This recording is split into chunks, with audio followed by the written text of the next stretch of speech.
the RB21 comes to rest in its grid box. Its driver has parked it angled slightly to the left, as if to signal the direction of attack for the start of the Abu Dhabi Grand Prix. Max Verstappen sits inside the cockpit, the voice of his race engineer now fallen silent.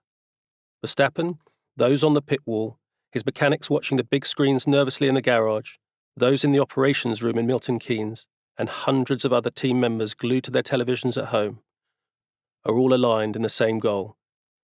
Victory is everything. But with Verstappen, winning is almost the easy part.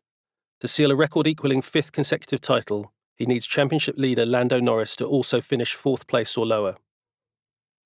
Moments before, the grid had been full, the final vestiges of the early Sunday evening sun glinting off the cars and the sunglasses of a conveyor belt of celebrities crammed onto the grid.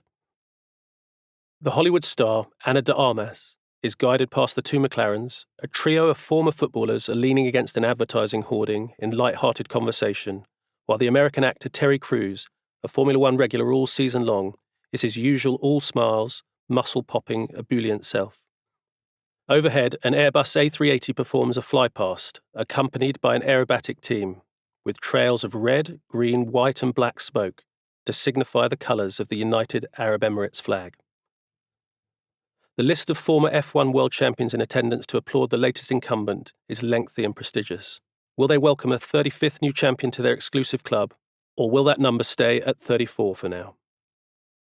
Verstappen sits motionless as his trainer Rupert Mannering pumps cold air into his seating area to counter the track temperature, which hovers in the low 30s, even as day turns to a cooler night. For weeks now, all the talk has been of whether he can pull off the impossible, then improbable, and now perfectly plausible, thanks to his and his team's refusal to give up, and the calamitous recent weekends of rivals McLaren. As it stands, Norris leads Verstappen by 12 points, while Norris's McLaren teammate Oscar Piastri sits 4 points further back. All the permutations have been pored over by each team via billions of race simulations and then dissected through countless in-house meetings. Somehow, a marathon 24-race season has again come down to the final race, as it did in Abu Dhabi most recently in 2021, the scene of the first of Verstappen's 4 consecutive world titles. It was also here in 2010 that Sebastian Vettel won Red Bull a first driver's title, having started the day third in the championship race. That day, Vettel's cause was aided by a Ferrari error on the timing of pitting championship leader Fernando Alonso.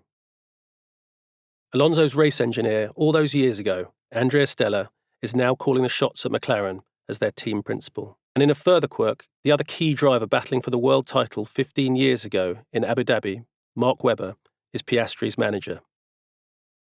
Such history is probably meaningless, but at the same time, it adds intrigue to the pre-race build-up.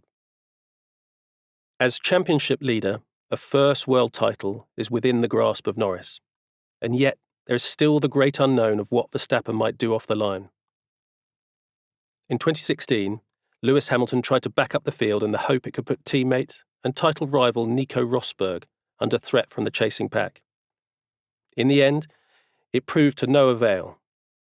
Verstappen has been asked about employing the same tactic, and, despite claiming the track configuration changes since 2016 negate that, it is a ploy that has been actively discussed in Red Bull team briefings. But the two McLarens are equipped with different tyres and different strategies. Even the best driver on the grid will be hard-pressed to snub out both at once. It has been another season of turmoil and triumph for Verstappen. First, his teammate Liam Lawson was brutally axed after just 2 Grand Prix. Then his team boss, Christian Horner, was sacked following the British Grand Prix. The car, described by the removed Horner as a diva, has blown hot and cold. A race winner one weekend, making up the numbers the next. Verstappen, the dominant driver of his era, has become the underdog. Where familiarity has bred boredom over recent seasons, Verstappen's popularity is now seemingly on the rise, even in the UK, where he has often been portrayed as the villain of the track. McLaren have played a part in aiding the turnaround of their rivals,